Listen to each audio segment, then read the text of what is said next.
Nunca olvides esto: si tu suegro te entrega 800.000 en efectivo en tu noche de bodas y te dice que huyas por la puerta trasera, hazle caso. Yo lo hice. Y por eso estoy viva para contarlo. Mi nombre es María, tengo 29 años, y hace 3 años viví la noche más aterradora de mi vida. Una noche que se suponía debía ser la más feliz. Mi boda. Pero todo se convirtió en una pesadilla en cuestión de minutos. Y lo más extraño de todo es que la persona que me salvó fue alguien a quien apenas conocía, mi suegro. Un hombre que hasta ese momento solo me había dirigido la palabra 3 veces. Esta es mi historia. Todo comenzó 6 meses antes de la boda. Conocí a Daniel en una cafetería del centro. Él era arquitecto, yo trabajaba como diseñadora gráfica. Teníamos 26 años los dos. Fue amor a primera vista, de esos que solo ves en películas. Alto, ojos cafés, sonrisa perfecta. Hablamos durante 5 horas ese primer día. Me enamoré de su forma de hablar, de cómo describía sus proyectos, de cómo me miraba cuando yo hablaba. A los 2 meses ya vivíamos juntos. A los 4 meses me propuso matrimonio. Sé que suena rápido, pero cuando sabes, sabes. O eso pensaba yo. Mis padres estaban felices. Mis amigas decían que era el hombre perfecto. Todo parecía un cuento de hadas. Pero había algo extraño que yo no quería ver. Algo que ignoré porque estaba demasiado enamorada. Daniel casi nunca hablaba de su familia. Cuando le preguntaba por sus padres, cambiaba de tema. Decía que su papá era un hombre muy ocupado, que viajaba mucho, que era complicado. Su mamá había muerto cuando él tenía 15 años. Eso era todo lo que sabía. No había fotos familiares en su departamento. No había historias de infancia. Nada. Como si su vida hubiera comenzado a los 20 años. La primera vez que conocí a su papá fue 2 semanas antes de la boda. Don Roberto. Un hombre de unos 60 años, delgado, con canas, cara seria. Vino a nuestra casa para conocer a la novia, según dijo Daniel. Entraron juntos al departamento y la tensión se podía cortar con un cuchillo.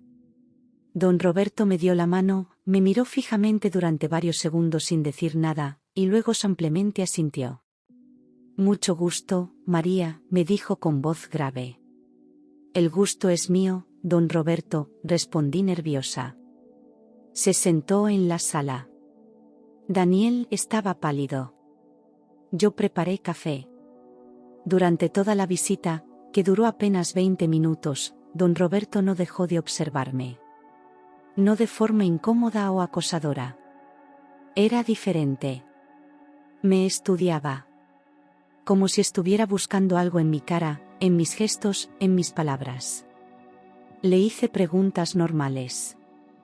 Que cómo estaba, que si vivía cerca, que si estaba emocionado por la boda. Sus respuestas fueron cortantes. Bien. No muy cerca. Sí. Y luego se fue.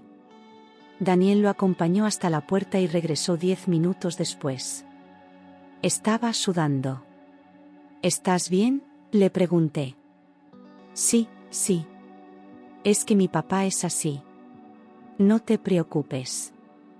Le caíste bien, me dijo forzando una sonrisa. Pero yo sabía que algo no estaba bien. Lo dejé pasar. Error número 1. Los días previos a la boda fueron un caos hermoso de preparativos. Flores, invitaciones, pruebas del vestido, degustaciones de comida. Yo estaba flotando en una nube. Daniel seguía siendo el novio perfecto.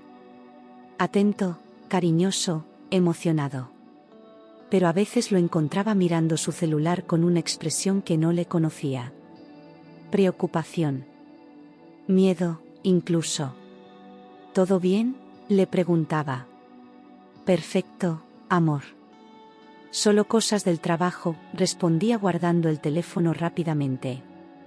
Una semana antes de la boda recibí una llamada extraña. Un número desconocido. Contesté. María, dijo una voz de hombre que no reconocí. Sí, ¿quién habla? Silencio. Y luego colgaron. Pensé que era una equivocación. Al día siguiente, otra llamada. El mismo número. Esta vez no contesté. Daniel estaba conmigo y vio la pantalla de mi celular. ¿Quién es?, preguntó con un tono que nunca le había escuchado. No sé, alguien que ha llamado 2 veces y no dice nada, respondí. Me quitó el teléfono de las manos y vio el número. Su cara se puso blanca. Completamente blanca. Daniel, ¿qué pasa? ¿Conoces ese número? No, no. Debe ser spam, dijo devolviéndome el teléfono. Pero sus manos temblaban. Esa noche no pude dormir. Había algo que Daniel me estaba ocultando. Algo grande. Pensé en cancelar la boda. Incluso llegué a escribir un mensaje diciéndole que necesitábamos hablar. Pero lo borré. Me dije a mí misma que eran nervios preboda, que todas las parejas pasan por esto, que estaba exagerando. Error número 2. Llegó el día de la boda. 15 de agosto. Un sábado perfecto. Cielo azul, temperatura ideal. La ceremonia sería en una hacienda a las afueras de la ciudad. Íntima, solo 50 invitados. Mi familia estaba emocionadísima. Mis amigas lloraban al verme con el vestido puesto. Yo también lloré. Me veía hermosa. Todo estaba saliendo perfecto. La ceremonia fue como un sueño. Daniel lloró cuando me vio caminar hacia el altar.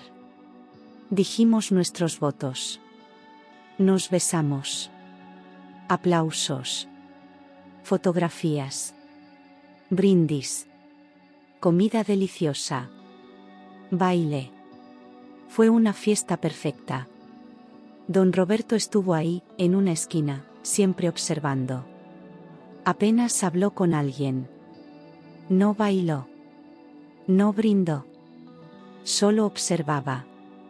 A las 11 de la noche, Daniel y yo nos despedimos de los invitados. Nos íbamos a nuestra suite en la misma hacienda. Una cabaña privada alejada del salón principal.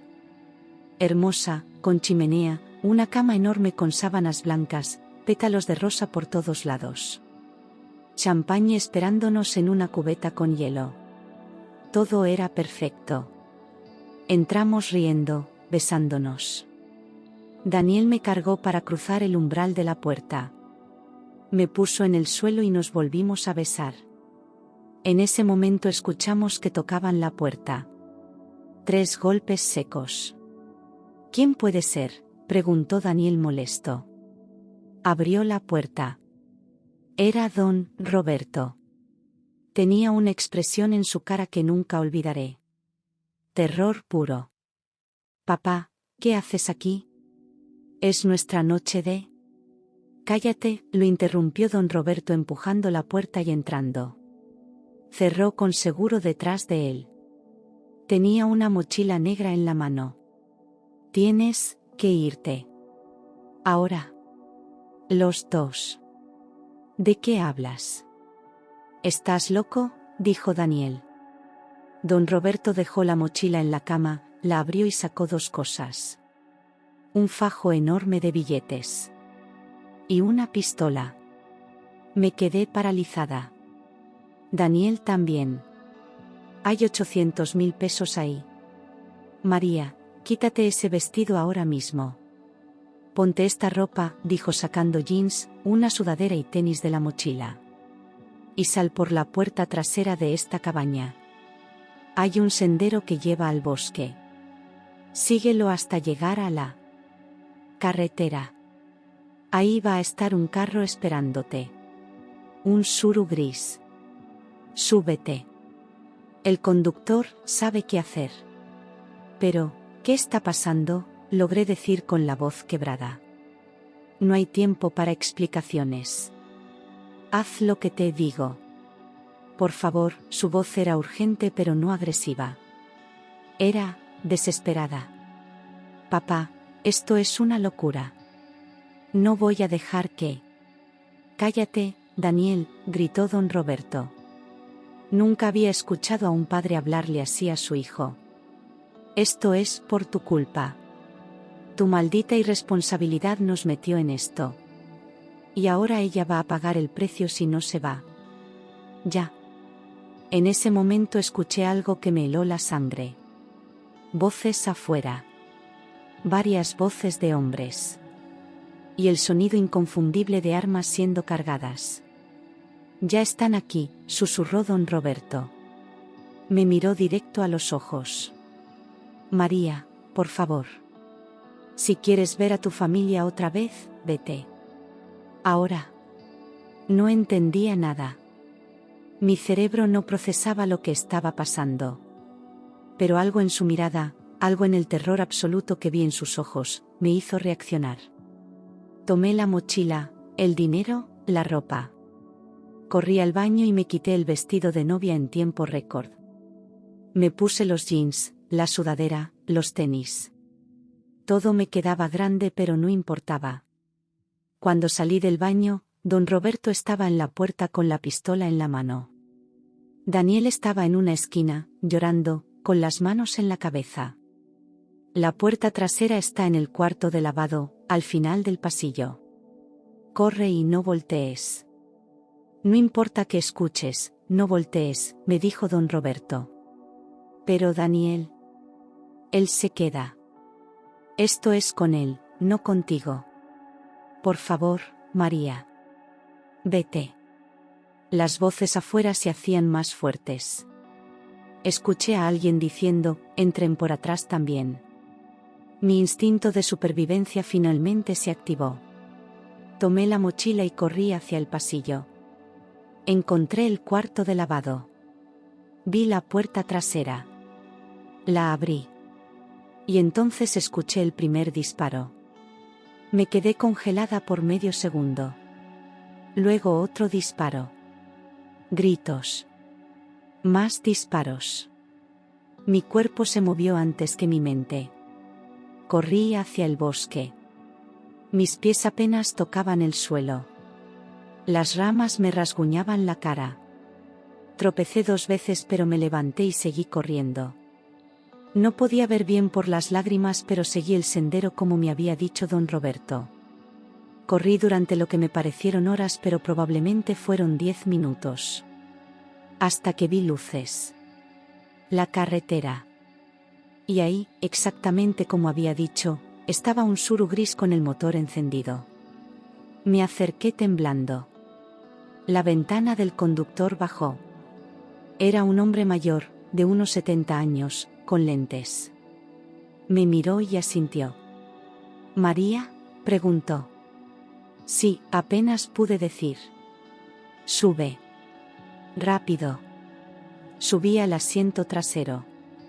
El hombre arrancó inmediatamente. Manejó en silencio durante 30 minutos.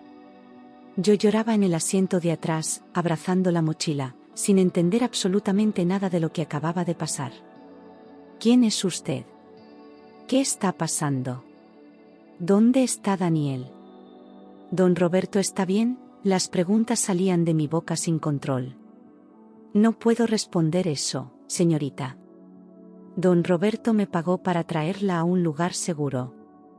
Eso es todo lo que sé, respondió el hombre sin voltear. Me llevó a un hotel en otra ciudad. Me dio una llave de una habitación ya pagada por una semana. Me dijo que no saliera, que no llamara a nadie, que esperara. Y se fue. Pasé 3 días encerrada en esa habitación. Sin celular, sin ropa más que la que traía puesta y una muda que había en la mochila. Solo yo, el dinero, y 1.000.000 de preguntas. No prendí la televisión. No quería saber. Tenía miedo de saber. Al 4.º día alguien tocó la puerta. Casi me da un infarto. Miré por la mirilla. Era don Roberto. Tenía un ojo morado y el labio partido. Abrí la puerta. Entró rápido y cerró con seguro. Se sentó en la cama y suspiró profundamente. Lamento todo esto, María. Lamento que hayas tenido que pasar por esto, dijo con voz cansada. ¿Qué pasó? ¿Dónde está Daniel? ¿Está vivo?, pregunté con lágrimas en los ojos. Don Roberto me miró con una tristeza infinita. Daniel está vivo. Pero ya no es tu problema. Ya no es el problema de nadie más que mío. Y entonces me contó todo. La verdad que Daniel nunca me dijo. La verdad que me hubiera hecho huir desde el primer día si la hubiera sabido. Daniel tenía deudas. Pero no eran deudas normales de tarjetas de crédito o préstamos bancarios. Daniel le debía dinero a gente muy peligrosa. Narcotraficantes. 2 millones de pesos. Había sido su socio en un negocio de distribución hacía 3 años. Daniel manejaba la logística, ellos ponían el producto. Todo iba bien hasta que Daniel decidió quedarse con dinero que no le correspondía. Se robó 2 millones pensando que podría desaparecer y empezar una vida nueva. Pero esa gente no perdona. Lo encontraron. Le dieron un ultimátum: devuelve el dinero en 6 meses o mueres. Daniel no tenía el dinero. Se lo había gastado todo en su estilo de vida, en el departamento bonito, en los coches, en las salidas caras. Don Roberto intentó ayudarlo vendiendo propiedades, pero solo logró reunir 800.000. No era suficiente. Entonces esa gente le dio otro ultimátum a Daniel: encuentra una forma de conseguir el resto o te matamos. Y aquí viene la parte que me destruyó. Daniel pensó que casándose conmigo podría ganar tiempo. Pensó que si yo venía de una familia de clase media, tal vez mis padres podrían prestar dinero. O tal vez él podría vender mis cosas, usar mis tarjetas, pedir préstamos a mi nombre. Me usó. Todo fue mentira desde el inicio. Nunca me amó. Yo era solo una solución a su problema. Pero esa gente se cansó de esperar. Decidieron ir por él la noche de la boda. Querían matarlo frente a mí para enviar un mensaje. Don Roberto se enteró esa misma tarde. Tenía un contacto dentro de la organización, alguien que le debía un favor. Ese contacto le avisó que irían esa noche. Don Roberto armó el plan de escape para mí. No me conocía bien, pero sabía que yo era inocente en todo esto. No merecía morir por los errores de su hijo. Me dio el dinero que había juntado vendiendo sus propiedades. Me dio una oportunidad de vivir. Los disparos que escuchaste fueron míos. Disparé al aire para asustarlos y ganar tiempo. Funcionó por unos minutos. Suficiente para que tú escaparas. Luego me golpearon. Se llevaron a Daniel. Llegó la policía porque alguien de la hacienda llamó por los disparos. Todo fue un desastre, me explicó don Roberto. ¿Y qué va a pasar con Daniel? Llegamos a un acuerdo. Yo les di los 800.000. Daniel va a trabajar para ellos hasta pagar el resto. Básicamente es su esclavo ahora. Pero está vivo. Por ahora. Me quedé en silencio procesando todo. Mi matrimonio fue una farsa. Mi esposo me usó como peón. Casi me matan por culpa de sus mentiras. Me sentía vacía. ¿Por qué me salvó? Ni siquiera me conoce, le pregunté. Don Roberto me miró con lágrimas en los ojos. Era la primera vez que lo veía vulnerable. Porque mi hijo es un cobarde y un mentiroso. Pero yo no. Yo cometí muchos errores en la vida, María. Fui un mal padre. Por eso Daniel es como es. Pero no iba a dejar que una chica inocente pagara por mis errores y los de él. Era lo mínimo que podía hacer. Lo único bueno que he hecho en años. Lloramos juntos esa tarde en ese cuarto de hotel. Dos extraños unidos por la tragedia y las malas decisiones de un hombre que ambos creímos conocer. Don Roberto se fue esa noche. Me dijo que borrara todo rastro de Daniel de mi vida. Que me cambiara de ciudad si era posible. Que usara el dinero para empezar de nuevo. Que nunca intentara contactar a Daniel ni a él. Que siguiera adelante como si ese capítulo nunca hubiera existido. Y eso hice. Me mudé a otra ciudad. Cambié de número. Cambié de trabajo. Usé el dinero para rentar un departamento y vivir mientras encontraba un empleo nuevo. Le dije a mi familia que Daniel y yo nos habíamos separado por diferencias irreconciliables. Nunca supe los detalles reales. Era mejor así. Han pasado 3 años. A veces todavía tengo pesadillas con esa noche. Con los disparos. Con la cara de terror de don Roberto. Con la imagen de Daniel llorando en esa esquina mientras su vida se desmoronaba. Me pregunto si sigue vivo. Me pregunto si don Roberto está bien. Pero nunca he buscado respuestas. Algunas cosas es mejor no saberlas. Aprendí muchas lecciones de esta experiencia horrible. Aprendí que el amor puede cegarte completamente. Aprendí que las señales de alerta existen por una razón y que ignorarlas puede costarte la vida. Aprendí que no todas las personas son lo que parecen. Aprendí que a veces un extraño puede salvarte mientras alguien que jura amarte te está usando. Pero la lección más importante fue esta: confía en tu instinto. Esa vocecita en tu cabeza que te dice que algo no está bien, esa incomodidad que sientes pero no puedes explicar, esas dudas que entierras porque quieres creer en el cuento de hadas, escúchalas. Porque tu instinto sabe. Siempre sabe. Hoy tengo una vida tranquila. Trabajo en una agencia de publicidad. Tengo amigas nuevas. Salgo con alguien, pero voy muy despacio. No me he vuelto a casar y probablemente no lo haga en mucho tiempo. La confianza se rompió esa noche y sigue en reconstrucción. El vestido de novia quedó tirado en el baño de esa cabaña. Nunca volví por él.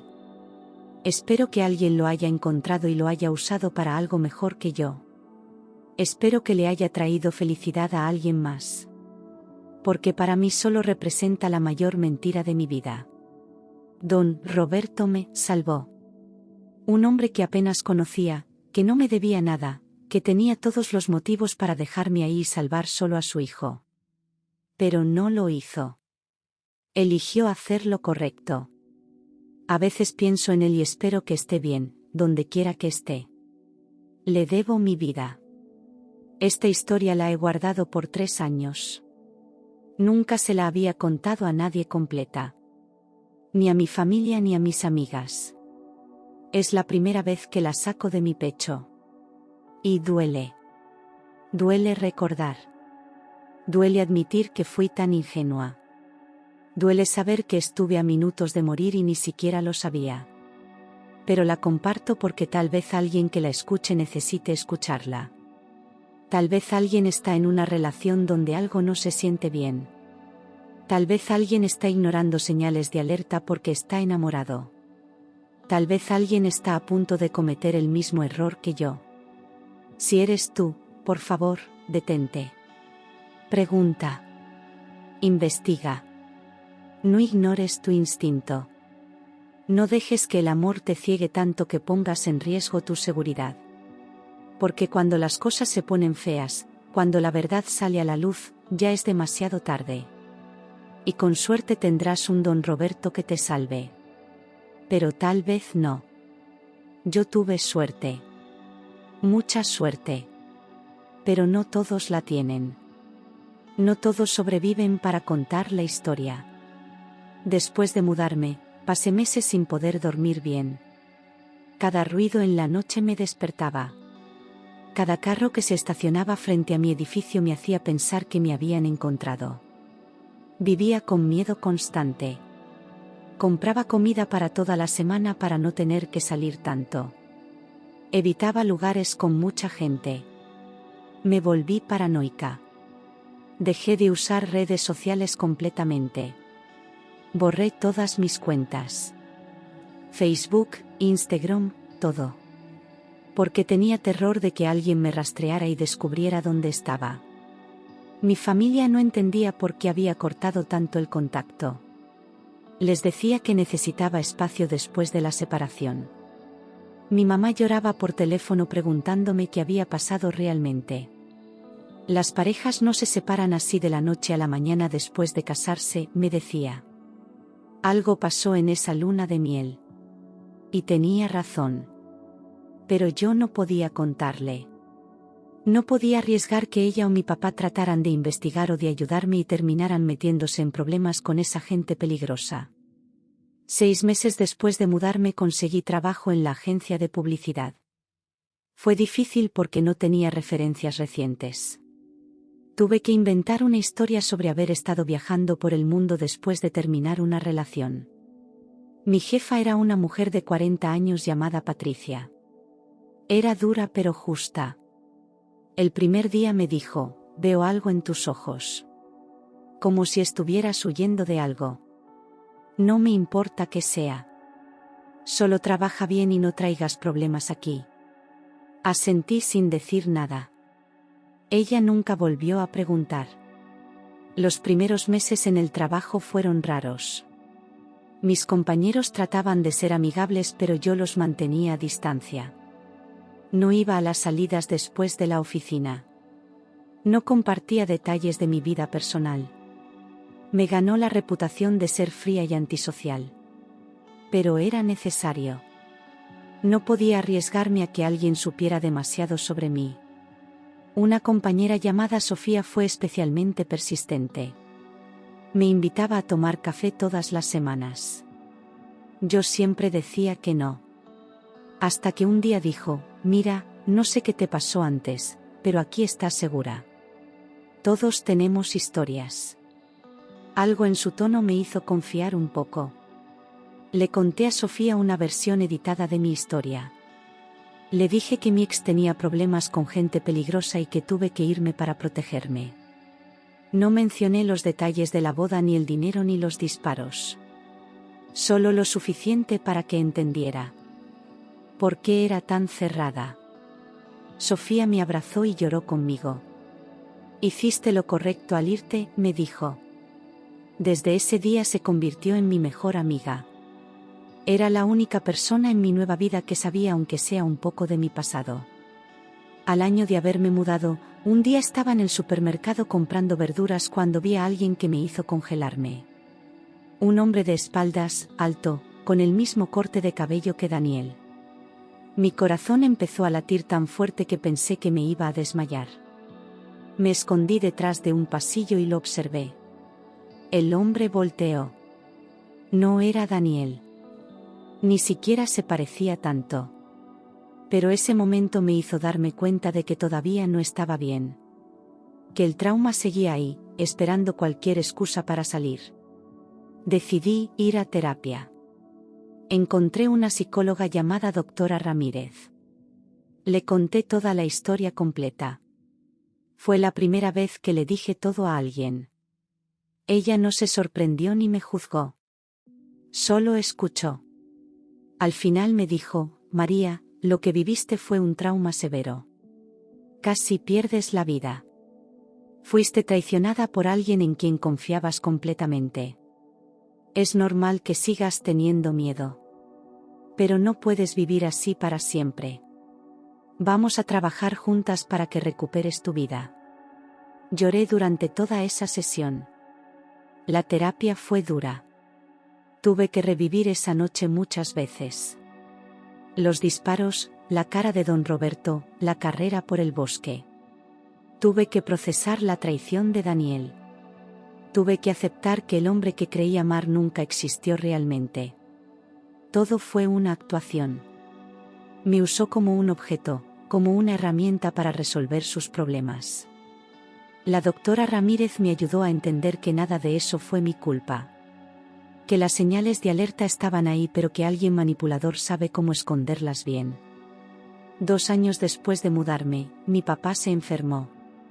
Cáncer de pulmón. Tuve que volver a mi ciudad natal para visitarlo en el hospital. Fue aterrador.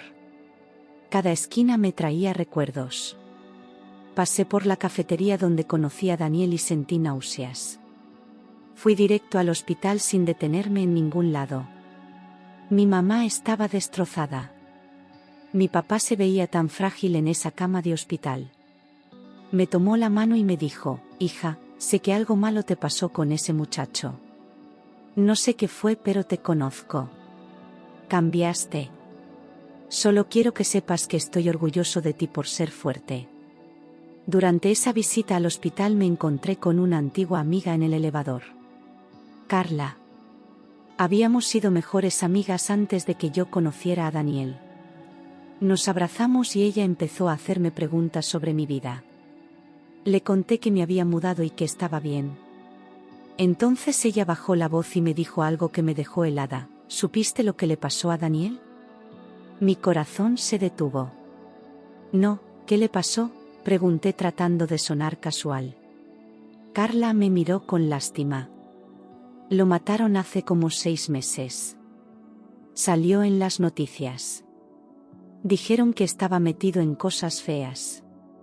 Me tuve que sentar en una silla del pasillo del hospital. Daniel estaba muerto. Después de todo, no había logrado pagar su deuda. Esa gente cumplió su amenaza.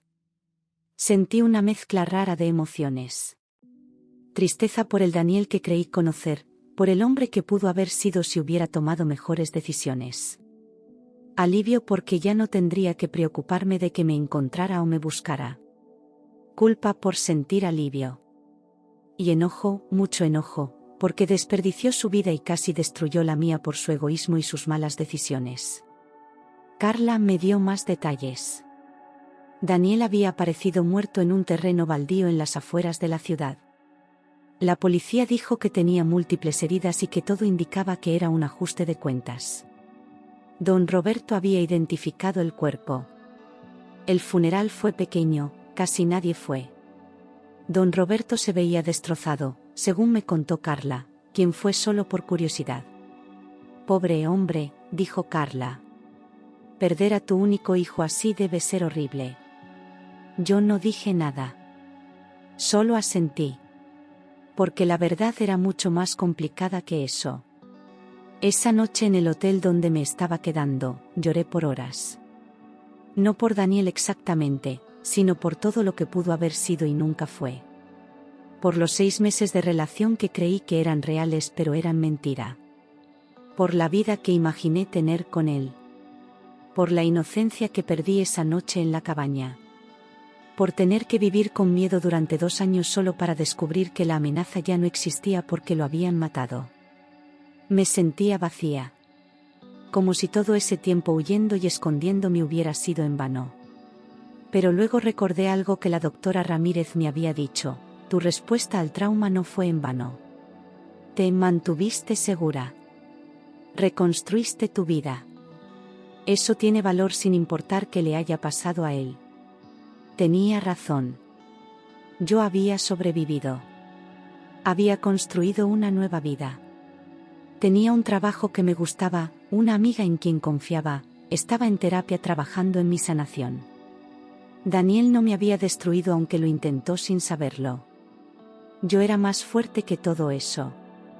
Después de enterarme de la muerte de Daniel, traté de buscar información sobre don Roberto. Quería saber si estaba bien. Si había logrado superar la muerte de su hijo. Busqué en redes sociales pero no encontré nada. Pregunté discretamente a Carla si sabía algo de él pero me dijo que no. Don Roberto había desaparecido después del funeral. Nadie sabía dónde estaba ni qué había sido de él. Parte de mí esperaba que estuviera bien, que hubiera encontrado paz. Otra parte de mí sabía que probablemente nunca la encontraría después de perder a su único hijo. 3 meses después de enterarme de la muerte de Daniel, recibí un paquete en mi departamento. No tenía remitente. Solo mi nombre y dirección. Mi primer instinto fue tirarlo sin abrirlo. Pero la curiosidad ganó. Adentro había una carta escrita a mano y una foto vieja. La carta era de don Roberto. Decía: María, espero que estés bien y que hayas logrado construir la vida que mereces. Daniel murió por sus propias decisiones. No fue tu culpa. Yo me voy lejos, a un lugar donde pueda olvidar todo esto. Solo quería que supieras que pienso en ti y que me alegra haberte salvado esa noche. Fuiste lo único bueno en toda esta historia terrible. Cuídate. Roberto. La foto era de Daniel cuando era niño, tal vez de unos 8 años. Estaba sonriendo, jugando con un balón de fútbol. Se veía feliz e inocente. Al reverso de la foto, don Roberto había escrito: este era mi hijo antes de que el mundo lo arruinara. Quería que vieras que hubo un tiempo en que fue bueno. Aunque no lo pareciera al final. Lloré sosteniendo esa foto. Porque ese niño inocente se había convertido en el hombre que casi me destruye. Y su papá tuvo que vivir sabiendo que había fallado en proteger a ese niño de convertirse en esa persona. Guardé la carta y la foto en una caja junto con las pocas cosas que había conservado de esa época. El recibo del hotel donde me escondí. La sudadera que don Roberto me dio esa noche, que nunca pude tirar. Un pedazo del velo de mi vestido de novia que se había quedado enganchado en mi cabello cuando huí y que encontré días después. Eran recordatorios de la persona que fui y de todo lo que sobreviví. No los miraba seguido, pero saber que estaban ahí me ayudaba de alguna forma extraña. 6 meses después conocí a Javier. Era diseñador en otra agencia y nos presentó Sofía en una reunión de trabajo. Era lo opuesto a Daniel en muchas formas. Bajito, lleno, con una sonrisa genuina y cálida. No trataba de impresionarme. No presumía. Solo era él mismo. Hablábamos de cosas simples. Películas, comida, música. Me invitó a salir y yo dije que sí, pero con miedo. Le dije desde el principio que venía de una relación muy mala y que iba despacio. Él solo dijo: no hay prisa. Vamos a conocernos sin presión. Las primeras citas con Javier fueron raras para mí. Cada vez que él hacía algo amable, mi cerebro buscaba el motivo oculto. Cuando pagaba la cuenta, pensaba: ¿qué quiere a cambio? Cuando me preguntaba sobre mi día, pensaba: ¿por qué quiere saber tanto?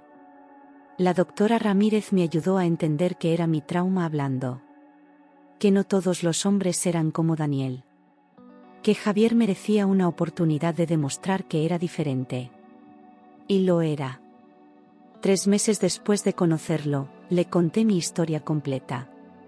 Esperaba que saliera corriendo. En vez de eso, me abrazó y dijo: gracias por confiar en mí. Javier nunca me presionó para nada. Cuando yo tenía días malos donde el trauma regresaba fuerte, él solo estaba ahí. Me traía comida, veíamos películas, o simplemente se sentaba conmigo en silencio. No trataba de arreglarme ni de darme consejos que no pedía. Solo me acompañaba. Eso era algo que nunca había experimentado antes. Una presencia constante y confiable sin agenda oculta. Sin manipulación. Sin mentiras. Solo una persona buena siendo buena porque sí. Han pasado 3 años desde que conocí a Javier. Seguimos juntos. Todavía voy a terapia, aunque ahora es cada 2 semanas en vez de cada semana. Los síntomas de estrés postraumático han mejorado muchísimo. Ya no me asusto con cada ruido. Ya no busco salidas de emergencia en cada lugar al que voy. Ya no pienso que todos me están mintiendo. He aprendido a confiar de nuevo, aunque todavía me cuesta. He aprendido que merece amor real, no la farsa que tuve con Daniel. Mi relación con mi familia también mejoró. Después de que mi papá se recuperara del cáncer, decidí contarles una versión más completa de lo que pasó con Daniel. No todos los detalles, pero lo suficiente para que entendieran por qué había cortado tanto el contacto. Mi mamá lloró y me dijo que ojalá le hubiera contado antes para poder ayudarme. Le expliqué que no podía, que era demasiado peligroso. Ahora hablamos todas las semanas por teléfono. Incluso los visité hace 2 meses y me quedé una semana con ellos. Fue sanador estar en mi ciudad sin miedo. A veces todavía pienso en don Roberto. Me pregunto dónde está, si encontró algo de paz, si se arrepiente de haber tenido que elegir entre su hijo y una extraña esa noche. Quiero creer que está en algún lugar tranquilo, lejos de todo lo que pasó. Quiero creer que no se culpa demasiado por cómo resultó Daniel. Porque la verdad es que cada persona toma sus propias decisiones. Don Roberto hizo lo mejor que pudo. Me salvó cuando no tenía obligación de hacerlo. Eso dice más de su carácter que cualquier error que haya cometido como padre. El vestido de novia nunca apareció. Asumí que lo tiraron o lo quemaron o lo usaron como evidencia en alguna investigación policial que nunca llegó a ningún lado. Es mejor así. No podría verlo sin revivir todo. Aunque a veces, en momentos raros, me pregunto cómo me veía esa noche.